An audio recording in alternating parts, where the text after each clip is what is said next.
ನಮ್ಮ ಚಿಕ್ಕಬಿದ್ರಿ ಸಿದ್ದಣ್ಣ ಏಕಪಾತ್ರಾಭಿನಯ ಮಾಡ್ದಂಗೆ ಮಾಡಿ ಯಾರಿಗೂ ಏನು ಉಳಿಸೇ ಇಲ್ಲ. ಮರ್ಯಾದೆ ಇದ್ರೆ ಲೆಕ್ಕ ಕೊಡಿ, ಮನೆಗೆ ನಡಿ ಅನ್ನೋ ರೀತಿಯಲ್ಲಿ ಮಾತನಾಡಿದ್ದಾರೆ.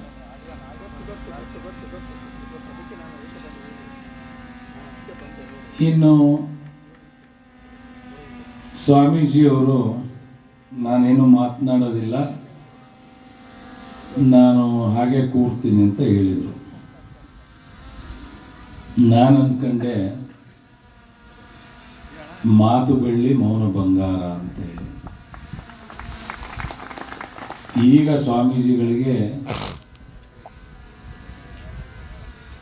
ಮಾತನಾಡೋದು ಕಡಿಮೆ ಮಾಡಿದರೆ ನಾನು ಬಂಗಾರ ಆಗ್ತೀನಿ ಅಂತ ಬಸವನ ಜಯಂತಿಯ ದಿವಸ ಅವರಿಗೆ ಗೊತ್ತಾಗಿದೆ ಅಂತ ನಾನು ಅದನ್ನು ಅಂದ್ಕೊಂಡಿದ್ದೆ.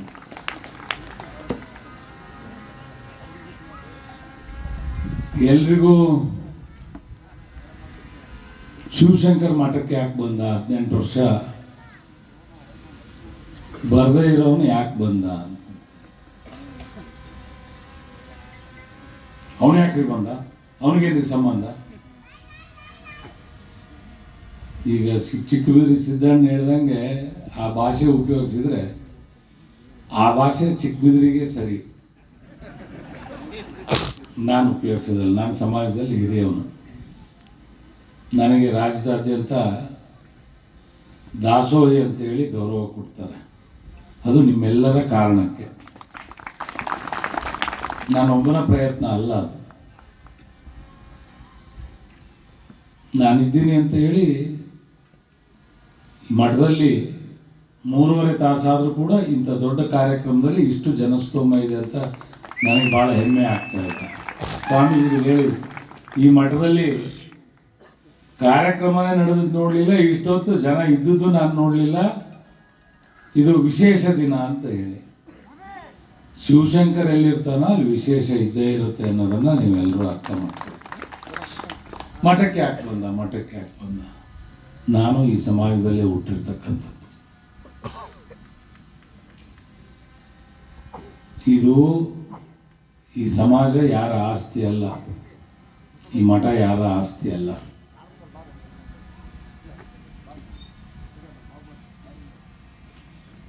ಸಂಕಷ್ಟ ಎಲ್ಲಿರ್ತದೆ ಅಲ್ಲಿ ಶಿವಶಂಕರ್ ಇರ್ತಾನೆ ಅನ್ನೋದು ಎಲ್ಲರೂ ಅರ್ಥ ಮಾಡ್ಕೊಳ್ಬೇಕು. ಯಾರಿಗೆ ಸಂಕಷ್ಟ ಬಂದರೂ ನಾನು ಅಲ್ಲಿದ್ದೀನಿ. ವೈಯಕ್ತಿಕವಾಗಿ ಸಮಾಜಕ್ಕೆ ಸಂಕಷ್ಟ ಬಂದರೂ ನಾನಿದ್ದೀನಿ. ಕೇವಲ ನನ್ನ ಸಮಾಜ ಅಲ್ಲ. ಪರಮೇಶ್ ಗೌಡ್ರು ಹೇಳ್ದಂಗೆ ಯಾವುದೇ ಸಮಾಜಕ್ಕೆ ತೊಂದರೆ, ಸಮಸ್ಯೆ, ಸಂಕಷ್ಟ ಬಂದರೆ ನಾನು ಅಲ್ಲಿದ್ದೀನಿ, ಅಲ್ಲಿ ಸಲಹೆ ಕೊಟ್ಟಿದ್ದೀನಿ. ಸಾಧ್ಯ ಆದಷ್ಟು ನನ್ನ ಕೆಲಸ ಕಾರ್ಯ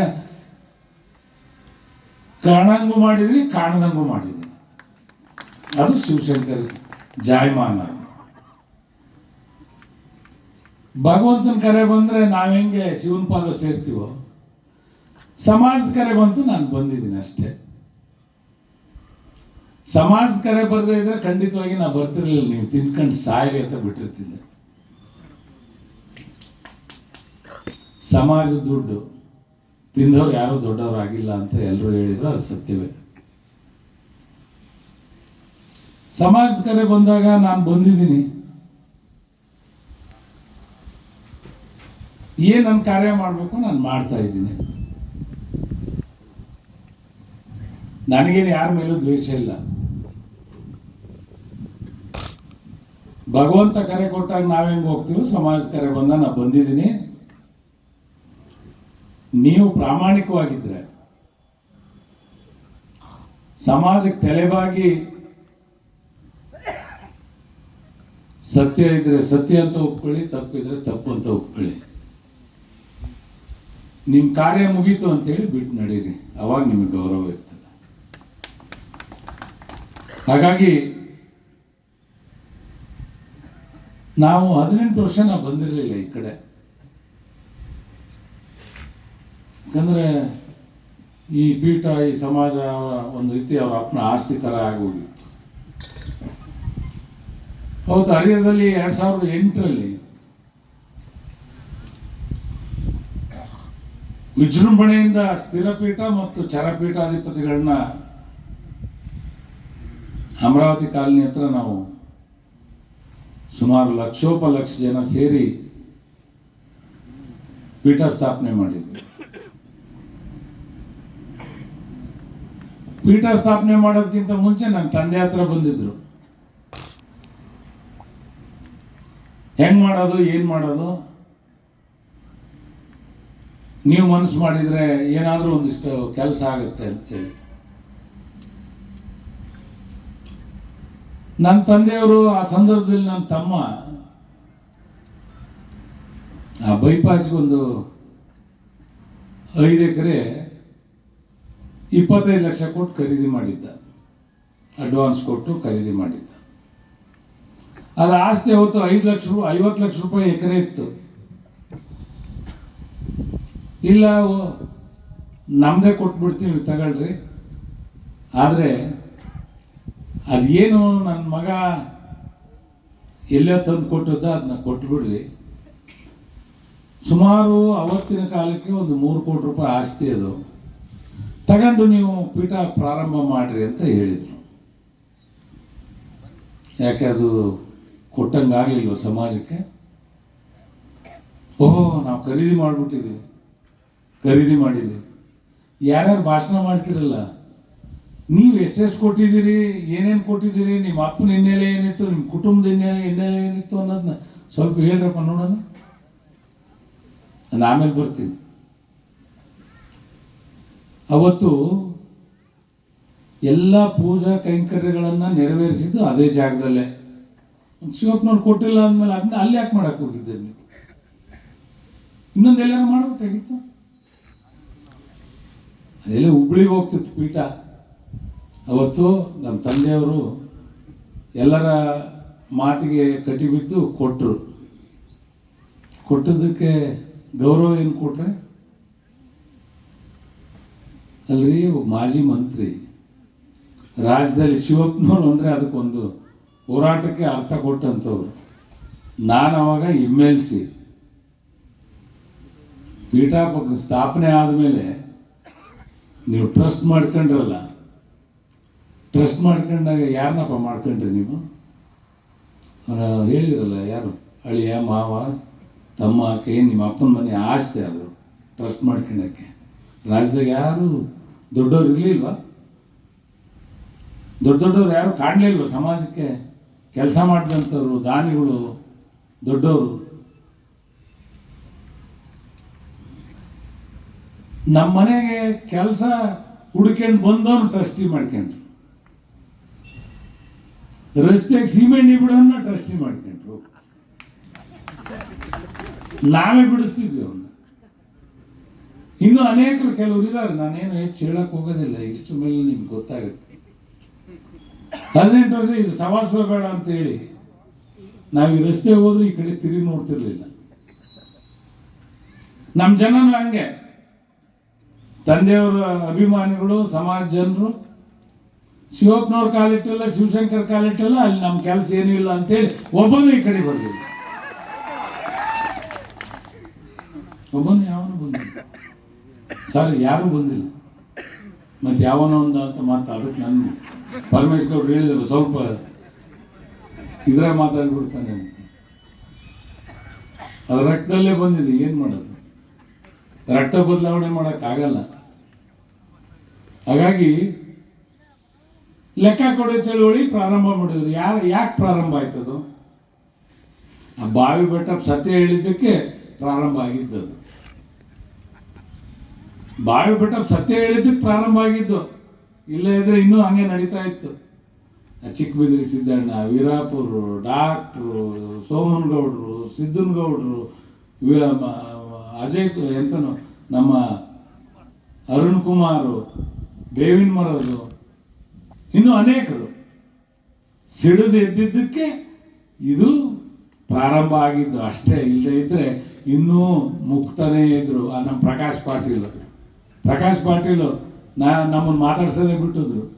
ಟ್ರಸ್ಟ್ನವ್ರು ಭಾಳ ಅಪ್ಕೊಂಡ್ಬಿಡ್ತಾರೆ ಅಂತಂದು ಅಪ್ಕೊಂಡು ಇಲ್ಲಿಂದ ಚೂರಿ ಹಾಕಿದ ಮೇಲೆ ಗೊತ್ತಾಗ್ತದೆ ಇವ್ರು ಕಳ್ಳರು, ನಾವು ಎಲ್ಲಿರ್ಬೇಕು ಅಲ್ಲೇ ಇದ್ರೆ ಗೌರವ ಅಂತಂತೇಳಿ. ಆಮೇಲೆಲ್ಲ ಬಂದು ನನ್ನ ಮನೆಗಿಲ್ಲ, ನೀವು ಸುಮ್ಮನಿದ್ರೆ ಇದು ಸರಿಯಾಗೋದಿಲ್ಲ, ಎಲ್ಲೋ ಒಂದು ಕಡೆ ನೀವು ಹೊರಗೆ ಬರಲೇಬೇಕು ಅಂತ ಹೇಳಿ ಒತ್ತಾಯ ಮಾಡಿದ ಮೇಲೆ ನಾನು ಇವತ್ತು ಪೀಠಕ್ಕೆ ಬಂದಿದ್ದೀನಿ ಅಷ್ಟೇ, ಮಠಕ್ಕೆ ಬಂದಿದ್ದೀನಿ ಅಷ್ಟೇ. ಇದು ಖಂಡಿತ ನಾವು ಬರ್ತಾ ಇರಲಿಲ್ಲ. ನಾವು ಹೋರಾಟ ಮಾಡ್ತಾ ಕುರುಡು ಸಂಘದಲ್ಲಿ ನಾವು ಈಗಾಗಲೇ ಸ್ವಾಮೀಜಿ ಜೊತೆಯಲ್ಲಿ ನಾವು ಗುರ್ಸ್ಕೊಂಡಿದ್ದೀವಿ. ಅವತ್ತು 2008 ಆದಮೇಲೆ ಗೌಡ್ರು ಹೇಳಿದರು, 10 ಅರ್ಕೆ ಹೊತ್ತು ಹಡ್ಕೊಂಬಂದ್ರಿ. ಅವತ್ತು ಸ್ವಾಮಿಗಳನ್ನ ಕರ್ಕೊಂಬಂದ್ಮೇಲೆ ಏನು ಮಾಡಿದ್ರಿ, ನಿಮ್ಮ ತಾಳಕ್ಕೆ ತಕ್ಕಂತೆ ಕುಣಿಸ್ಕೊಂಡ್ರಿ. ಇವತ್ತು ಬಸವ ಜಯಂತಿ, ಬಸವನ ಹೆಸರು ಹೇಳಿದರೆ ಬೆಳಕು ಬರ್ತದೆ. ಬಸವ ಜಯಂತಿ ಮಾಡಿದರೆ ನಿಮ್ಮ ಪಾಪ ಪರಿಹಾರ ಆಗತ್ತೆ ಅಂತ ಕೆಲಸ ನೀವು ಎಲ್ಲಪ್ಪ ಮಾಡಿದ್ರಿ ಈ ಮಠದಲ್ಲಿ? ದುಡ್ಡು ತಿಂದಿದ್ದೀರಲ್ಲ, ನಿಮ್ಗೆ ನಾಚಿಕೆ ಆಗಲ್ವಾ? ಬಸವ ಅಂದ್ರೆ ಬೆಳಕು, ಬಸವ ಅಂದ್ರೆ ಜ್ಞಾನ, ಬಸವ ಅಂದ್ರೆ ಇವತ್ತು ವಚನ ಕ್ರಾಂತಿ ಮಾಡಿದಂಥ ಮಹಾಪುರುಷ, ವಿಶ್ವಕ್ಕೆ ಒಂದು ಸಂದೇಶ ಕೊಟ್ಟಂತ ಮಾನವತಾವಾದಿ. ಕಾಯಕವೇ ಕೈಲಾಸ. ಅವ್ರು ಹೇಳಿದನಲ್ಲ, ಕಳಬೇಡ, ಕೊಲಬೇಡ, ಹುಸಿ ನುಡಿಯಲಿ ಬೇಡ, ತನ್ನ ತಾ ಬಣ್ಣಿಸಬೇಡ, ಅನ್ಯರ ಕಂಡ್ರೆ ಅಸಹ್ಯ ಪಡಬೇಡ,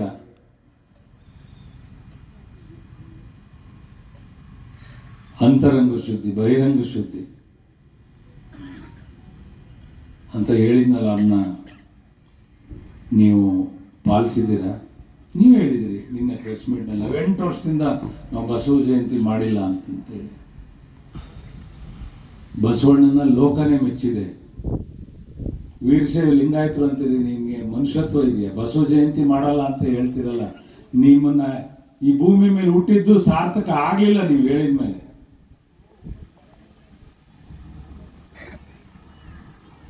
ಬಸವಣ್ಣ ಏನು ಹೇಳಿದ್ರು? ಸತ್ಯಕ್ಕೆ ಜಯ ಇದೆ, ಕಾಯಕ ಮಾಡಿದರೆ ಕೈಲಾಸ ಕಾಣ್ತೀರಿ. ನೀವೇನು ಮಾಡಿದ್ರಿ?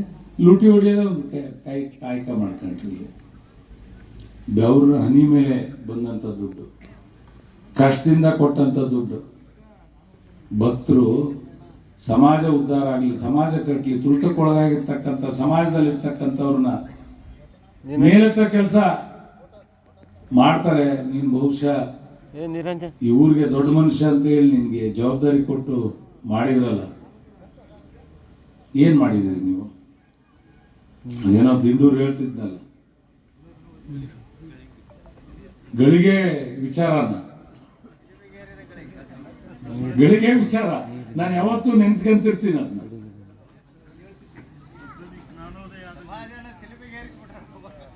ಬುದ್ಧ ಮನೆ ಬಿಟ್ಟ ಗಳಿಗೆ, ಯೇಸು ಶಿಲುಬೆಗೇರಿದ ಗಳಿಗೆ, ಮಹಾತ್ಮ ಗಾಂಧಿ ದೇಶಕ್ಕೆ ಸ್ವಾತಂತ್ರ್ಯ ತಂದ ಕೊಟ್ಟ ಗಳಿಗೆ, ರಾಣಿ ಚೆನ್ನಮ್ಮ ದೇಶಕ್ಕೆ ಸ್ವಾತಂತ್ರ್ಯದ ಕಾಳೆ ಊದಿದ ಗಳಿಗೆ, ಪಂಚಮಸಾಲಿ ಸಮಾಜಕ್ಕೆ 2008ರಲ್ಲಿ ಸ್ವಾಮೀಜಿಗಳನ್ನ ಪೀಠಾರೋಹಣ ಮಾಡಿದ ಗಳಿಗೆ, ಭಕ್ತರ ದಾನಿಗಳ ಸಮಾಜದ ಹಣವನ್ನ ಟ್ರಸ್ಟಿಗಳಿಂದ ಲೂಟಿ ಮಾಡಿದ ಗಳಿಗೆ, ಅದನ್ನ ಬಾವಿ ಬೆಟ್ಟಪ್ಪ ಒಪ್ಪಿದ ಗಳಿಗೆ,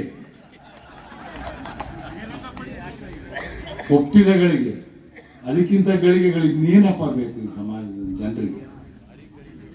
ನೀವು ಮನುಷ್ಯತ್ವ, ಮಾನ, ಮರ್ಯಾದೆ ಏನಾರು ಇದ್ರೆ ಮೊದಲು ಹೇಳಿದ್ರಲ್ಲ, ನಮ್ಮ ಸಿದ್ಧಾಂತ ಏನು ಉಳಿಸೇ ಇಲ್ಲ, ಏನು ಉಳಿಸ್ಲೇ ಇಲ್ಲ. ಯತ್ನಾಳ್ರಿಗಿಂತ ಚೆನ್ನಾಗೇ ಹೊಡೆದ್ಬಿಟ್ಟ. ನಾವು ಸಮಾಜ ಕಟ್ಟ್ರಿ ಅಂತ ಯಾರು ಕೇಳಿರ್ಲಿಲ್ವಲ್ಲ ನಿಮಗೆ? ಯಾರು ಕೇಳಿದ್ರು? ರಾಜ್ಯದಲ್ಲಿ ಸಮಾಜ ಪೀಠ ಕಟ್ಟ್ರಿ ಅಂತ ಯಾರು ಕೇಳಿದ್ರ? ಸಂಘ ಕಟ್ಟಿದ್ರು ಸಮಾಜಕ್ಕೋಸ್ಕರ. ನಾವೆಲ್ಲ ಪಂಚಪೀಠಗಳಿಗೆ ನಡ್ಕೋಣ ಜನ, ನಾವೆಲ್ಲ ಭಕ್ತರಾಗಿ ಕೆಲಸ ಮಾಡ್ತಿದ್ವಿ.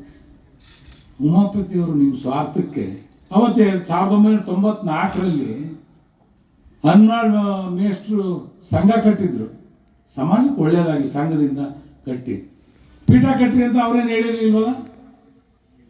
ಎಲ್ಲಿ ಹೇಳಿದ್ರು ಪೀಠ ಕಟ್ಟ್ರಿ ಅಂತೇಳಿ? ಹೇಳಿರಲಿಲ್ಲ. ನೀವು ಸಮಾಜದ ಪಾಪ ರೈತರನ್ನ ದಿಕ್ ತಪ್ಪಿಸಿ ಏನೋ ಒಂದು ಒಳ್ಳೇದಾಗುತ್ತೆ ಬಿಡು ಅಂತೇಳಿ ಸಮಾಜ ಜನರು ಒಪ್ಕೊಂಡು ಪೀಠ ಕಟ್ಟಿದ್ರೆ ಏನು ಮಾಡಿದ್ರಿ ನೀವು? ಪೀಠ ಕಟ್ಟಿಸಿ ಪಂಚಪೀಠದ ಜಗದ್ಗುರುಗಳಿಗೆ ಹಗುರವಾಗಿ ಮಾತನಾಡಕ್ಕೆ ಹಚ್ಚಿದ್ರಿ. ನೋವಾಯ್ತು ನಮಗೆಲ್ಲ. ಅದರ ಫಲ ಉಂಡಿದ್ದೀರ ನೀವು. ಇನ್ನೂ ಎಷ್ಟು ಉಣ್ತೀರಾ? ಸ್ವಾಮಿಗಳಿಂದ ಹಗುರವಾಗಿ ಮಾತನಾಡಿಸಿದ್ರಿ, ಅದರ ಫಲ ಇನ್ನೂ ಉಣ್ತೀರಿ ನೀವು. ಇದು ಸರಿಯಾಗಲಿಲ್ಲ. ಅವಾಗೇನೋ ಒಂಥರ ಶಿವಪ್ಪನವ್ರನ್ನ ಮಾತಾಡಿಸ್ಬಾರ್ದು, ಸ್ವಾಮೀಜಿಗಳಿಗೆ ಹೇಳ್ಕೊಡೋದು ಇವರು. ಶಿವಪ್ಪನವ್ರನ್ನ ಮಾತಾಡಿಸ್ಬಾರ್ದು, ಶಿವಶಂಕರ್ ಬಗ್ಗೆ ಮಾತನಾಡಬಾರ್ದು, ಹರಿಹರ ತಾಲೂಕಿನಲ್ಲಿ ಇರ್ತಕ್ಕಂಥ ಬಂಧುಗಳನ್ನ ಯಾರನ್ನೂ ನೀವು ಕರಿಬಾರ್ದು, ಶಿವಪ್ಪನವ್ರು ಶಿವಶಂಕರ್ ಒಳ್ಳೆಯ ಕಾರ್ಯ ಹೊಗಳಬಾರ್ದು. ಒಂದು ರೀತಿ ಬಂಧನದಲ್ಲಿ ಇಟ್ಟಿದ್ರು. ಅವ್ರು ಯಾವಾಗ ಬಂಧನದಿಂದ ಹೊರಗೆ ಬರಬೇಕು ಅಂತ ಪ್ರಯತ್ನ ಮಾಡಿದ್ರು, ಸಿದ್ಲಿಂಗ ಸ್ವಾಮಿಯವ್ರನ್ನ ಕಿತ್ತೊಗೆದ್ಬಿಟ್ರು. ಕಿತ್ತೊಗೆಯೋಕ್ಕೆ ಇದೆ ಅವರೇನು ಆಟಾಡೋ ಗೊಂಬೆನ? ಬೇಕಂದಾಗ ಕರ್ಕೊಂಡು ಬಂದು ಬ್ಯಾಡ ಅಂದಾಗ ಒಗಿಯೋಕ್ಕೆ. ಅವಾಗ ನಮ್ಗಿನ್ನೂ ಭಯ ಇತ್ತು, ಏನೋ ಒಂದು ರೀತಿ. 2018 ಅವಾಗ ಚುನಾವಣೆ ಬರ್ತಿತ್ತು. ಏನಪ್ಪ ಇನ್ನು ಕಟ್ಕೊಂಡು ನಾವೆಲ್ಲಿ ಮಾಡೋಣ, ಸುಮ್ಮನೆ ಬಿಡೋಣ ಅಂತ ಸುಮ್ಮನೆ ಆಗ್ಬಿಟ್ವಿ. ಸಿದ್ಲಿಂಗ ಸ್ವಾಮಿಯವ್ರನ್ನ ಕಳಿಸ್ಬಿಟ್ರು. ಯಾಕೆ ಕಳಿಸಿದ್ವಿ ಅಂತ ಕೇಳೋರು ಯಾರು ಇರಲಿಲ್ಲ ಪಾಪ ಆ ಸ್ವಾಮೀಜಿಗಂತ. ಅವರು ಒಂದು ಗೂಡ್ನಲ್ಲಿದ್ದರು, ಅವ್ರನ್ನ ನಲ್ಲಿ ಕಟ್ ಮಾಡಿದರು, ಕರೆಂಟ್ ಕಟ್ ಮಾಡಿದರು, ಅವ್ರಿಗೆ ಕೊಟ್ಟು ಗಾಡಿ ಕಸ್ಕೊಂಡ್ರು. ಇಂಥ ಹೀನಾಯ ಕೆಲಸ ಮಾಡಿದ್ರಲ್ಲ, ನಿಮಗೆ ಸಮಾಜ ಹೆಂಗೆ ಕ್ಷಮಿಸ್ಬೇಕು ಹೇಳಿ? ನಿಮಗೆ ಸಮಾಜ ಹೆಂಗೆ ಒಪ್ಬೇಕು? ನಿಮಗೆ ಸಮಾಜ ಒಪ್ಪಿದೆ ಅಂತ ಮಾಡಿದ್ದೀರಾ? ಖಂಡಿತ ಒಪ್ಪಿಲ್ಲ. ನೀವೀಗ ಅನ್ಕೋಬೋದು ನಮ್ಮ ಕೈಯಾಗ ಟ್ರಸ್ಟ್ ಇದೆ, ನಾವೇನು ಮಾಡಿದ್ರೆ ನಡೆಯತ್ತೆ ಅಂತೇಳಿ. ಭಾಳ ದಿವಸ ನಡೆಯೋದಿಲ್ಲ. ಭೂಮಿ ಮೇಲೆ ಯಾರು ಕಾಯಮಲ್ಲ. ಒಂದು ದಿವಸ ಸಮಾಜಕ್ಕೆ ಲೆಕ್ಕ ಕೊಡೋದು ತಪ್ಪಿಸಿದ್ರು ಭಗವಂತನ ಲೆಕ್ಕ ಕೊಡಲೇಬೇಕು. ಭಗವಂತನ ಲೆಕ್ಕ ಕೊಡಬೇಕಾದ್ರೆ ಕರ್ಮ ರಿಟರ್ನ್ಸ್ ಅಂತಾರಲ್ಲ, ಕರ್ಮ ರಿಟರ್ನ್ಸ್ ಆಗೇ ಆಗುತ್ತೆ. ನಿಮಗೆ ಕಾದು ನೋಡ್ತಾ ಇರಿ. ಇದು ಸರಿಯಲ್ಲ ನಿಮ್ಮ ಪ್ರವೃತ್ತಿ. ನಾವೇನು ಹೇಳಿರ್ಲಿಲ್ವಲ್ಲ, ನಾವೇನು ಸಮಾಜದವರು ಇಂಥವ್ರನ್ನೇ ಕರ್ಕೊಂಡು ಬರ್ರಿ ಅಂತ ಏನು ಹೇಳಿರಲಿಲ್ಲ. ಸ್ವಾಮೀಜಿಯನ್ನ ಹುಡುಕ್ದೇರು ನೀವು, ಕರ್ಕೊಂಬಂದವ್ರು ನೀವು, ಕಳಿಸ್ರಿ ಅಂತ ನಾವ್ಯಾರು ಅನ್ಲಿಲ್ಲ. ಯಾಕೆ ಕಳಿಸ್ತೀರಿ ಅಂತಲೂ ಕೇಳಲಿಲ್ಲ. ಎಂಥ ಸನ್ನಿವೇಶ ರೀ ಅದು, ಹೃದಯ ವಿದ್ರಾವಕ ಸನ್ನಿವೇಶ. ಈ ವೀರಶೈವ ಲಿಂಗಾಯತ ಪರಂಪರೆಯಲ್ಲಿ ಒಬ್ಬ ಸ್ವಾಮೀಜಿ ಅವ್ರನ್ನ ಉಚ್ಚಾಟನೆ ಮಾಡಿರೋದು ಯಾವ್ದಾರ ಮಠದಲ್ಲಿ ಕೇಳಿದ್ದೀರಾ? ಎಲ್ಲೂ ಇಲ್ಲ.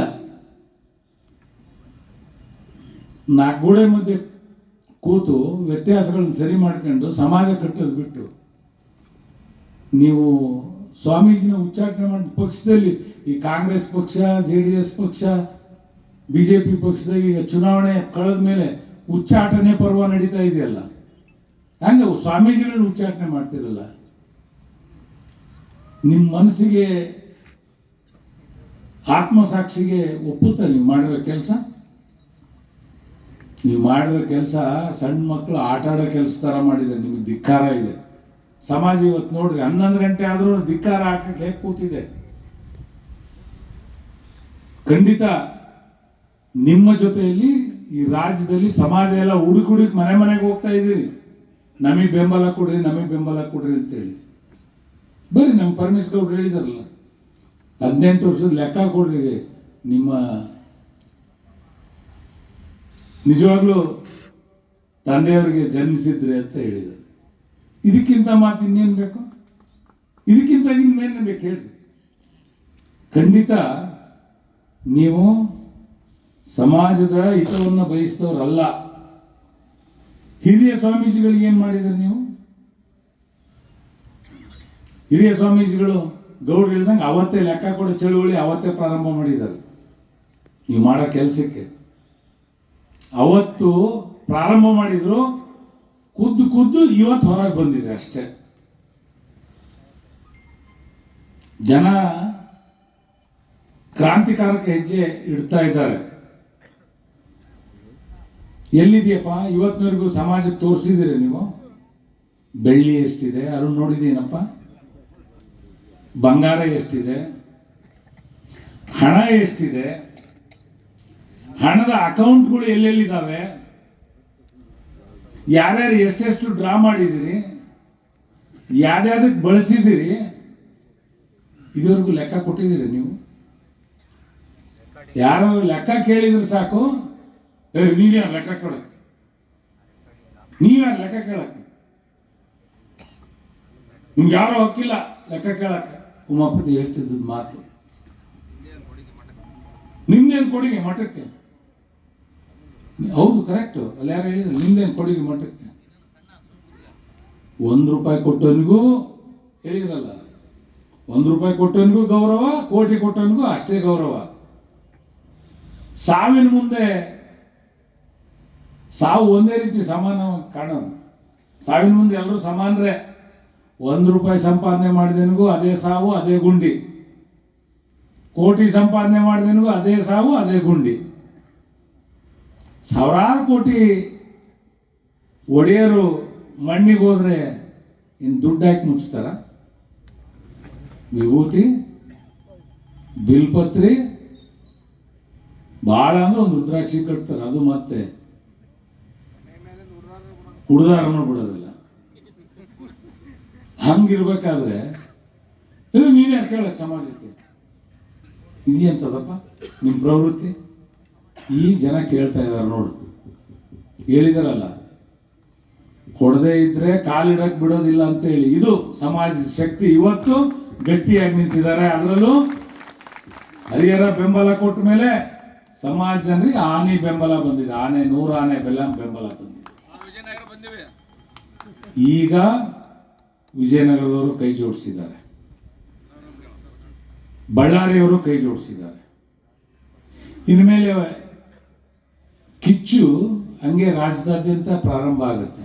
ನೀವು ಹೋಗಿ ನೋಡೋಣ, ರಾಜ್ಯದಾದ್ಯಂತ ನಾವು ಲೆಕ್ಕ ಕೊಡ್ತೀವಿ ಬರ್ರಿ ಅಂತ ಕೇಳ್ರಿ. ಅವತ್ತು ಬಂದ್ರಲ್ಲ ಬಸ್ನಲ್ಲಿ, ಕಳ್ಳರು ಬಂದಂಗ ಯಾರ ಹೇಳ್ತಾ ಇದ್ದ, ನಾವು VIP ಬಂದಂಗೆ ಬಂದಿದ್ದೀವಿ ಅಂತಂತೇಳಿ. VIP ಬಂದಂಗೆ ಬರೋದಾಗಿದ್ರೆ ಸಮಾಜ ಕರ್ಕೊಂಡು ಎದೆ ಸೇರಿಸ್ಕೊಂಡು ಎಲ್ಲರ ಮುಂದೆ ನಾನು ಈ ಸಮಾಜದಲ್ಲಿ ಲೆಕ್ಕ ಕೊಡಕ್ಕೆ ಬಂದಿದ್ದೀನಿ ಅಂತ ಹೇಳ್ಬೇಕಾಗಿತ್ತು. ಬಸ್ನಲ್ಲಿ ಬಂದಾಗ ಏನು ತೋರಿಸಿದ್ರು ನಿಮ್ಗೆ? ಹೋಗ್ಬೇಕಾದ್ರೆ ಏನು ತೋರಿಸಿದ್ರು? ಎಷ್ಟು 1000 ಕೋಟಿ, ಎಷ್ಟು 100 ಕೋಟಿ ಇದ್ರೆ ಏನು ಮರ್ಯಾದೆ ಸಮಾಜದಲ್ಲಿ? ರಾಜಕೀಯವಾಗಿ ಬಿಡಿ, ಇಂದಿರಾ ಗಾಂಧಿಗೂ ತೋರಿಸಿದ್ದಾರೆ, ಮತ್ತೊಬ್ಬರಿಗೂ ತೋರಿಸಿದ್ದಾರೆ, ನನಗೂ ತೋರಿಸ್ಬೋದು, ಅರುಣ್ಗೂ ತೋರಿಸ್ಬೋದು, ಇನ್ನೊಬ್ರಿಗೂ ತೋರಿಸ್ಬೋದು. ಆದ್ರೆ ಸಮಾಜದ ಜನ ತೋರಿಸಿದ್ರಲ್ಲ, ಇನ್ನೇನು ಉಳಿತು ನಿಮ್ಮ ಮರ್ಯಾದೆ? ಮಾನ ಮರ್ಯಾದೆ ಉಳ್ಳವರಾದ್ರೆ ಮರುಕ್ಷಣನೇ ಇಲ್ಲಿಂದ ಮಾನ್ ಸ್ವಾಮಿಗಳ ಪಾದಕ್ಕೆ ಅರ್ಪಿಸಿ ಇಲ್ಲಿಂದ ನಡೆದು ಹೋಗ್ಬೇಕಾಗಿತ್ತು ನಿಮ್ಗೆ ಮರ್ಯಾದೆ ಇದ್ದಿದ್ರೆ. ಅದು ಮಾಡಿಲ್ಲ. ಇನ್ನೂ ನಮ್ದು ನಮ್ದು ನಮ್ದು ಅಂತ. ನಿಮ್ದಲ್ರೋ, ಇದು ಸಮಾಜದ್ದು. ಇದು ಸಮಾಜದ್ದು. ಎಷ್ಟು ತಿಂಗಳು ಲೂಟಿ ಮಾಡ್ತೀರಿ? ಎಷ್ಟು ತಿನ್ಬೇಕು ಅಂತ ಇದ್ದೀರಿ? ನೋಡೋಣ. ಕಾಲ ಹಿಂಗೆ ಇರೋದಿಲ್ಲ. ಸ್ವಾಮಿಗಳನ್ನ ಮತ್ತೆ 2018 ಕರ್ಕೊಂಡ್ಬಂದ್ರು ಇವ್ರನ್ನ. ಅವ್ರನ್ನ ಕಳಿಸಿದ್ರು, ಇವ್ರನ್ನ ಕರ್ಕೊಂಡು ಬಂದ್ರು. ನಾನು ಇವ್ರ ಜೊತೆ ನಿರಂತರ ಸಂಪರ್ಕ ಇದೆ. ಇವತ್ತೆಲ್ಲ ಬಿಚ್ಚು ಮಾತಾಡ್ಬಿಡ್ತೀನಿ, ಅಲ್ಲೆಲ್ಲ ಮಾತಾಡೋಕೆ ಹೋಗಲ್ಲ. ಒಂದ್ಸರಿ ಮಾತಾಡ್ಬಿಡ್ಬೇಕು. ನಾನು ಹೇಳಿದೆ, ಸ್ವಾಮೀಜಿ ಬರಬೇಡಿ. ಅರುಣ್ ಹೇಳಿದ್ದೆ ಅವ್ರಿಗೆ, ಬರಬೇಡ್ರಿ, ಮರ್ಯಾದೆ ಇರಲ್ಲ ಇಲ್ಲಿ. ತೋಳದ ಗುಂಪಿನಲ್ಲಿ ಕುರಿ ಬಂದಂಗಾಗತ್ತೆ, ಬರಬೇಡ್ರಿ ಅಂತ ಹೇಳಿ. ಇವ್ರು ಕೇಳಲಿಲ್ಲ. ಏನೋ ಇಲ್ಲಿ ಭಾಳ ಇದೆ, ನಾನು ದೊಡ್ಡ 80 ಲಕ್ಷ ಸಮಾಜದ ಪೀಠಾಧಿಪತಿ ಆಗ್ಬಿಡ್ತೀನಿ, ನಾನು ಗೌರವದಿಂದ ಇರ್ತೀನಿ, ನನ್ನ ಗೌರವದಿಂದ ಕಾಣ್ತಾರೆ ಅಂತ ಇವ್ರು ತಿಳ್ಕೊಂಡು ಬಂದರು. ಬಂದ್ಮೇಲೆ ಏನು ಮಾಡಿದ್ರು ಇವ್ರನ್ನ ಬಂಧನದಲ್ಲಿಟ್ಟರು. ಮತ್ತೆ ಸಿದ್ಧಲಿಂಗ ಸ್ವಾಮೀಜಿ ಅವ್ರನ್ನ ಏನು ಕ್ರಮ ಮಾಡಿದ್ರು ಅದೇ ಕ್ರಮನೇ ಇವ್ರಿಗೂ ಮುಂದುವರಿಸಿದ್ರು. ನೀವು ಯಾರನ್ನು ಮಾತಾಡ್ಸಂಗಿಲ್ಲ, ನೀವು ಯಾರನ್ನು ನೋಡಂಗಿಲ್ಲ. ಬಂದಿದ್ರೆ ಇವರು ನಮ್ಮ ತಾಲೂಕಿನವರು ಮನೆ ಗೆದ್ದು ಮಾರು ಗೆಲ್ಬೇಕು ಅಂತ ಭಾಷಣ ಮಾಡಿದ್ರಲ್ಲ, ನಮ್ಮ ತಾಲೂಕಿನಲ್ಲಿ ಎಲ್ಲರೂ ಓಡಾಡಿದ್ರೇನಪ್ಪ? ಬಿಟ್ಟಿಲ್ಲ. ಬಿಟ್ಟಿದ್ರೇನ್ರಿ ಗುರುಗಳೇ? ಬಿಟ್ಟಿಲ್ಲ. ಇಲ್ಲಿ ಹೋದ್ರೆ ಇವ್ರು ಬಂಡವಾಳ ಗೊತ್ತಾಗ್ಬಿಡುತ್ತಲ್ಲ. ಬಂಧನದಲ್ಲಿಟ್ಟಿದ್ರು. ಒಂದು ನಮೂನಿ ಸಿಟ್ಟು, ಸ್ಟ್ಯಾಂಡು, ಈಟು, ಸ್ಲೀಪು ಮಾಡಿಸ್ಬಿಟ್ರು. ಇವರು ಪಾಪ ಹೌದೇನೋ, ಇವ್ರು ಹೇಳೋದೆಲ್ಲ ಸತ್ಯ, ಬಾವಿ ಭಟ್ರಪ್ಪ ಹೇಳಿದ್ದೆಲ್ಲ ಸತ್ಯ ಸತ್ಯ ಸತ್ಯ ಅಂದಂಗೆ ಇವ್ರು ಹೇಳಿದ್ದೆಲ್ಲ ಸತ್ಯ ಸತ್ಯ ಅಂತ ಇವ್ರು ಒಪ್ಕೊಂಡ್ಬಿಟ್ರು. ಇವರು ಬಂದಾಗೆಲ್ಲ ಮಾತನಾಡಿದವ್ರೆ.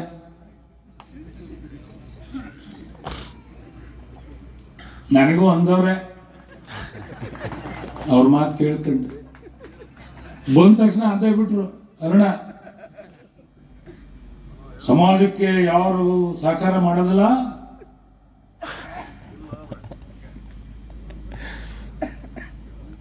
ಅಂತವ್ರು ನಾವು ಕ್ಷಮಿಸೋದಿಲ್ಲ. ಪುಟ್ಟಿಯಲ್ಲಿರೋ ಕೆಟ್ಟಣ್ಣನ್ನ ನಾವು ತೆಗೆದು ಹಾಕ್ತೀವಿ ರೀ. ನಾನು ಬೀಜದ ಹಣ್ಣು ರೀ, ಕೆಟ್ಟ ಹಣ್ಣಲ್ಲ, ಬೀಜದ ಹಣ್ಣು. ನಾನು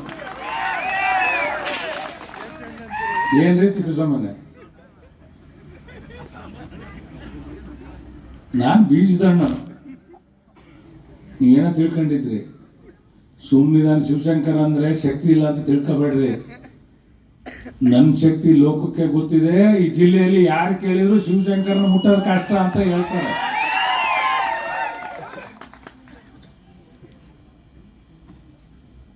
ಬಸವನ್ ಮುಟ್ಟಿದ್ರೆ ಹೆಂಗ್ ಭಸ್ಮ ಹಾಕ್ತಾರೋ, ಶಿವಶಂಕರ್ ಮುಟ್ಟಿದ್ರೆ ಯಾರು ಉಳಿಯೋದಿಲ್ಲ. ನನಗೆ ಗೊತ್ತಿದೆ. ನೋಡಿಬೇಕಿದ್ರೆ ಚಾಲೆಂಜ್ ಮಾಡ್ರಿ. ನಾನು ಜೀವಂತಿರೋವರೆಗೂ ಎಲ್ಲರೂ ಮಾತನಾಡಿದ್ರಲ್ಲ ಹುಲಿ ಅಂತ ಹೇಳಿ, ಹುಲಿ ಹೊಟ್ಟೆಯಲ್ಲಿ ಹುಲಿನೇ ಹುಟ್ಟಿದ್ದೀನಿ ಅನ್ನಂಗೆ ನಾ ಹುಲಿಯಾಗೆ ಸಾಯ್ತೀನಿ. ಹಂಗೆ ನಾ ಸುಲಭವಾಗಿ ಸಾಯೋದು. ನಾನು ಹೇಳಿದ್ದೀನಿ, ಮುಯಿ ತೀರ್ಸೋದೇ ಶಿವಶಂಕರ್ ಗುರಿ ಅಂತ.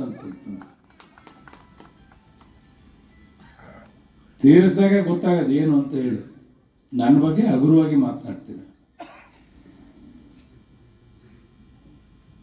ಸ್ವಾಮೀಜಿಗಳಿಗೂ ತಡವಾಗಿ ಅರಿವಾಗಿದೆ.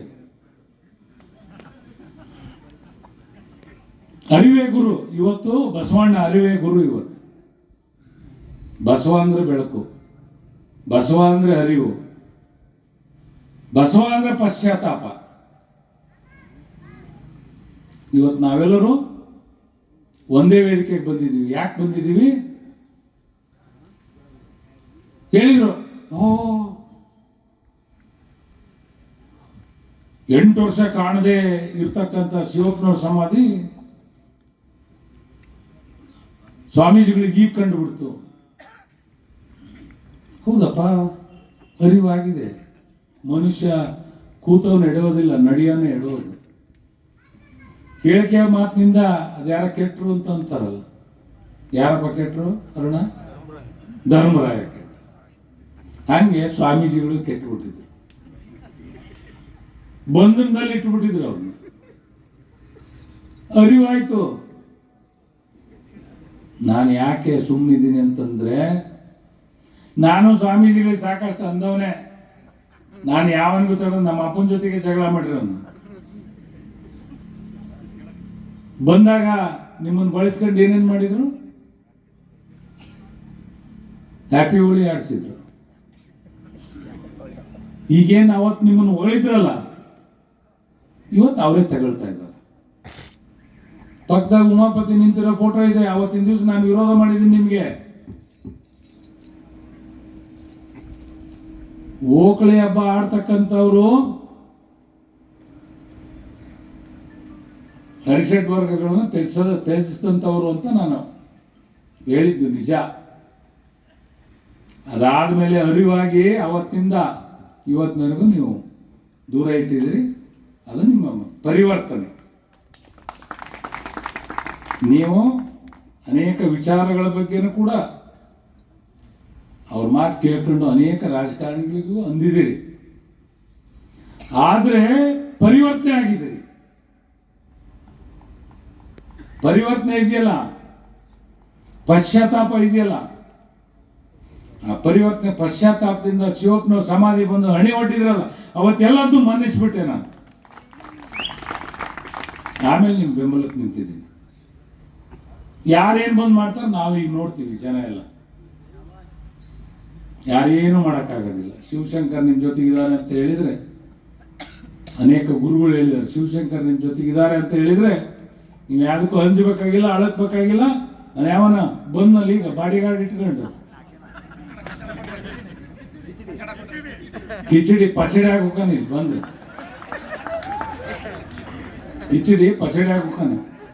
ನಾವು ಸುಮ್ಮನಿದ್ದೀವಿ, ತಾಳ್ಮೆಯಿಂದ ಇದ್ದೀವಿ, ತಾಳ್ಮೆಯಿಂದ ಇದ್ದೀವಿ. ನಮ್ಮ ತಾಳ್ಮೆನ ಪರೀಕ್ಷೆ ಮಾಡ್ತಾ ಇದ್ದಾರೆ ಅವರೆಲ್ಲ. ದೊಡ್ಡದೇನಲ್ಲ, ದೀಪದ ಕೆಳಗೆ ಕತ್ಲು ಅನ್ನಂಗೆ ನಾವು ಸುಮ್ಮನೆ ಇದ್ವಿ. ಈಗ ಬೆಳಕು ಬಂದಿದೆ, ಪರಿವರ್ತನೆ ಆಗಿದೆ ಕಾಲ. ಎಲ್ಲರೂ ಪರಿವರ್ತನೆ ಆಗಿದ್ದೀರಿ. ನೀವು ಪರಿವರ್ತನೆ